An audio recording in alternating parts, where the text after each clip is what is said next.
Okay, let's dive right in. We're looking at this image today. Yeah. The one that, well, immediately got people talking. The sources we have actually use the word outrage. Outrage. It's strong. It is. We're talking about Sabrina Carpenter, the picture teased for her new album cover, Man's Best Friend. The one on all fours, hair being held, hand on a man's leg. Yeah, Striking imagery, for sure. And it definitely sparked a reaction. it really did. And, what's clear right away from the material we looked at is just how fast that one picture, Yeah. well, that picture and maybe some other recent appearances, how quickly it all just ignited this whole conversation. Absolutely. So that's our focus for this deep dive, really unpacking the source material itself. Right.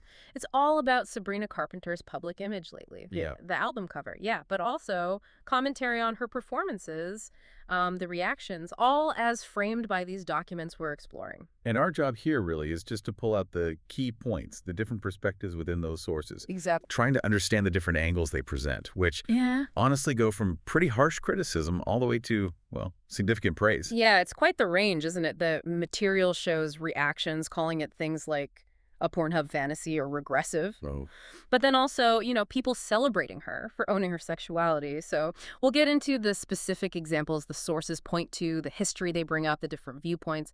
It's quite a spectrum. it really is.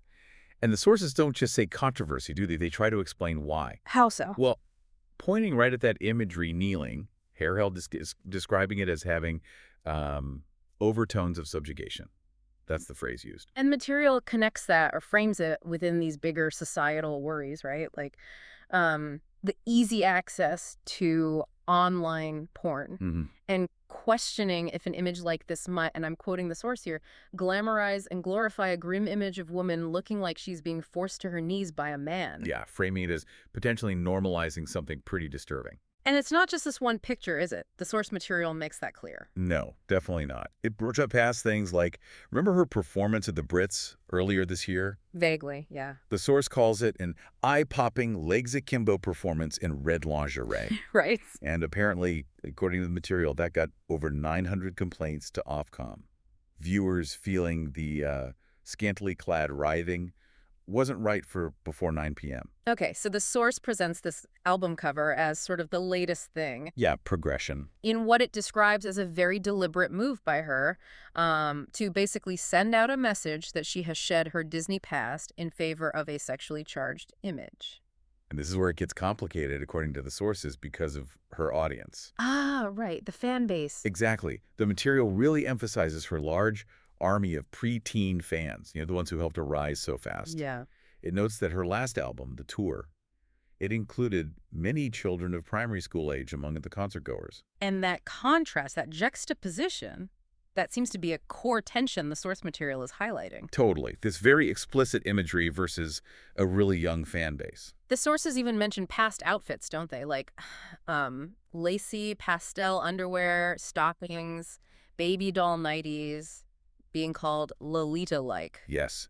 And what's really interesting, or what the material points out is notable, is that she apparently embraced that specific comparison. You embraced it. In a W magazine shoot, according to the source. It says she recreated an image from Kubrick's Lolita film, the one with the 14-year-old actress Sue Lyons. Wow. Okay. The source seems to be using that to really underline how deliberate these image choices might be perceived. Seems that way. And it's not just visuals, is it? The sources get into the lyrics, too. Oh, yeah. Like what? They quote a version of her song Nonsense, apparently sung in Singapore. The line mentioned is, I told that boy to sit me down on all fours. I told that boy go faster. Now I'm all sore. Okay. Explicit. Mm-hmm.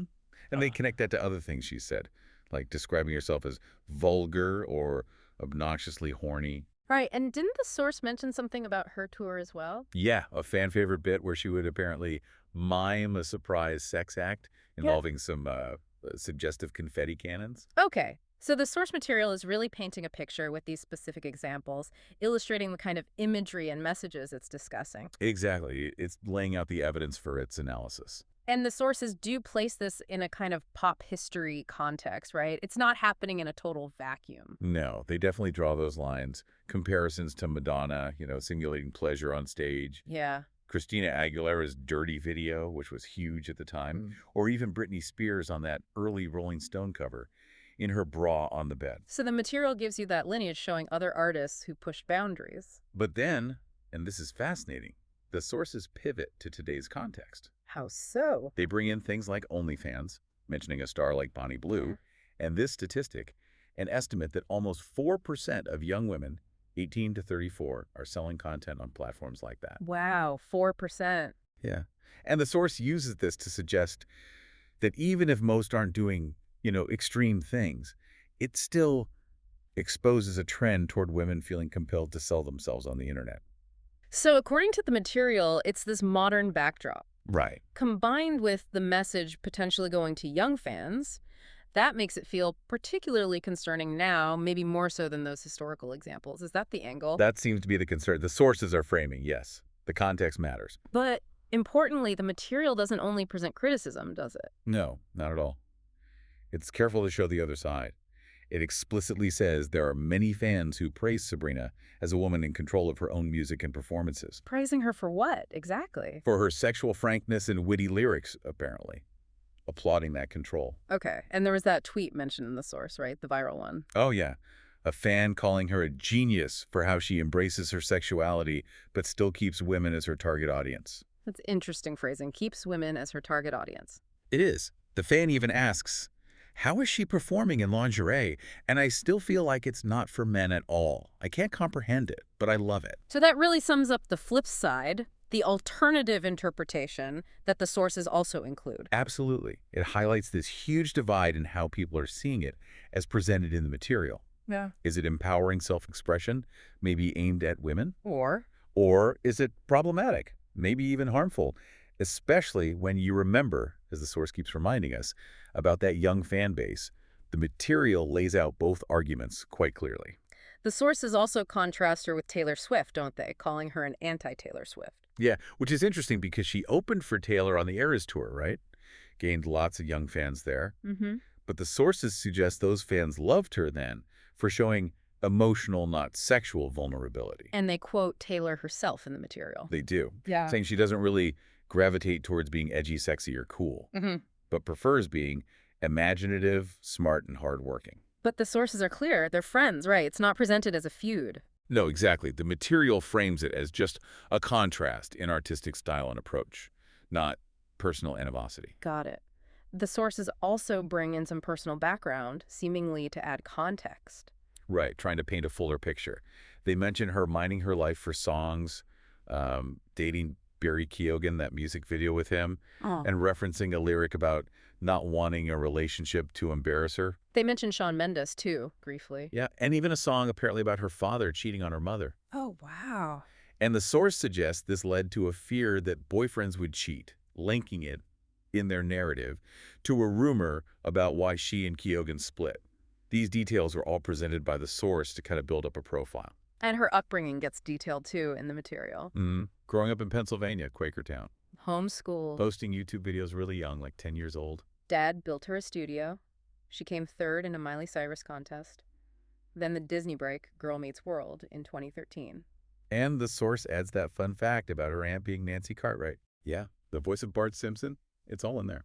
So all these pieces of the Disney past, the young fans, family stuff, personal life, the sources seem to gather all that. To provide the context, yeah. The backdrop for this current sexually charged image that the material is focused on, it seems aimed at helping the reader understand her journey, or at least the source's interpretation of it. And then the material sort of circles back, suggesting maybe this latest attempt to shock, well, it may have finally backfired. Right, bringing it back to that initial outrage we started with. It ties the whole analysis and the source together. Okay. So, to recap what we've pulled from the source material, we've got the album cover and the strong reactions, the Brits' performance complaints, the whole Lolita comparison thing, and her reported reaction. The specific lyrics and tour moments highlighted. The really wide range of responses, from that Pornhub fantasy critique to genuine praise for owning her sexuality. The pop history context, comparing her to Madonna, Britney, etc. And that modern context the sources bring in about OnlyFans and online content. The contrast drawn with Taylor Swift's approach. And finally, all those background details about her life, her fan base, her Disney star, all straight from the source material we reviewed.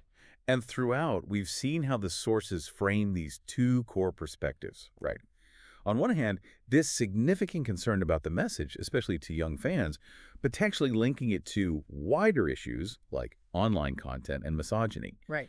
And on the other hand, the view also presented in the material that this is just a woman in control expressing her Right. sexuality and art freely? Exactly. The sources really lay out that tension, artistic freedom versus perceived impact, especially on young people in our current, very online world.